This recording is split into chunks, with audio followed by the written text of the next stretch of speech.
Are you the person who can walk into a room and immediately know how everyone is feeling? You know when someone's upset before they even say a word. You know how to calm people down. You avoid conflict. You say yes when you really want to say no. And somehow you've become the person everyone depends on. But what if this isn't just your personality? What if you learned to read everyone else's emotions because as a child your safety depended on it? Welcome back to Family Systems Decoded, breaking the cycle, focusing on the people pleaser, aka codependence. I'm Carrie McCarthy, founder and CEO of Startup Art Therapy, registered art therapist, licensed professional clinical counselor, presenter, author, and researcher with 25 years experience and creator of the Startup Art Therapy Whole Brain Healing System. Today, we're talking about the people pleaser, one of the most common roles we can take on within a dysfunctional family system. The people pleaser often becomes the emotional thermostat of the family. They sense tension, they keep the peace, they anticipate everyone's needs. They become the mediator, the caretaker, or the child who seems incredibly mature for their age. And underneath that behavior can be a powerful survival belief. If everyone else is happy, I'm safe. If I don't make waves, I won't be rejected. If I take care of everyone else, maybe someone else will take care of me. So the child learns to disconnect from their own needs and become highly attuned to everyone else's. And that's where something really interesting can happen. When this pattern follows us into adulthood, it can become codependent behavior. You may find yourself constantly rescuing, fixing, accommodating, or taking responsibility for other people's feelings. You might feel guilty when you say no. You might struggle to set boundaries. You might stay in relationships long after they've become unhealthy because you feel responsible for the other person, like you are abandoning them, or leaving them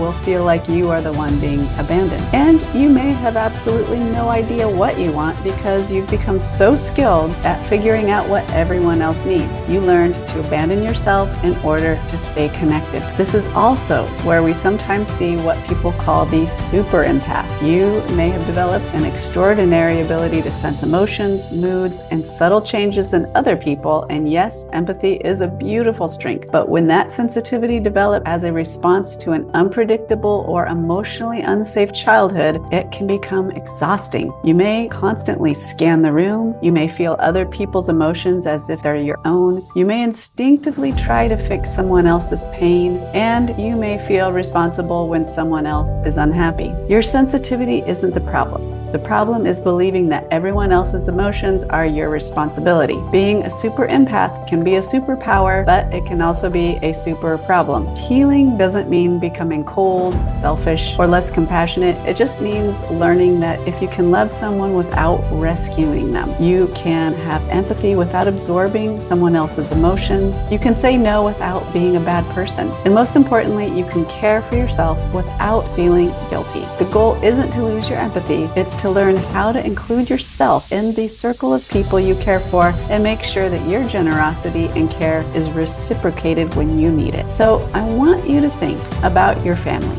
Were you the people pleaser? The one who kept everyone happy? The one who could feel the tension before anyone else? Or maybe you're realizing, wait, that's my mother, that's my sister. Tell me in the comments, I want to hear. So do you recognize yourself in this family role or somebody else, extended family, etc.? And if you're ready to understand where these patterns came from and how they're affecting your relationships today, I'd love to work with you. So book a therapy session with me at the link below, and let's start uncovering the family patterns that may still be influencing your boundaries, relationships, and sense of self. And make sure you subscribe and turn on notifications because we are continuing to decode the roles we take on within our family systems with the next episode on the parentified child. And then we're diving even deeper in this series where we will explore codependency, narcissism, and other psychological patterns and disorders through the lens of family systems, childhood development, trauma, and attachment, including how these patterns can shape our adult relationships and attachment styles. So stay tuned. My relatives, we are diving deep because understanding the pattern is the beginning of changing it. And remember, you don't have to abandon yourself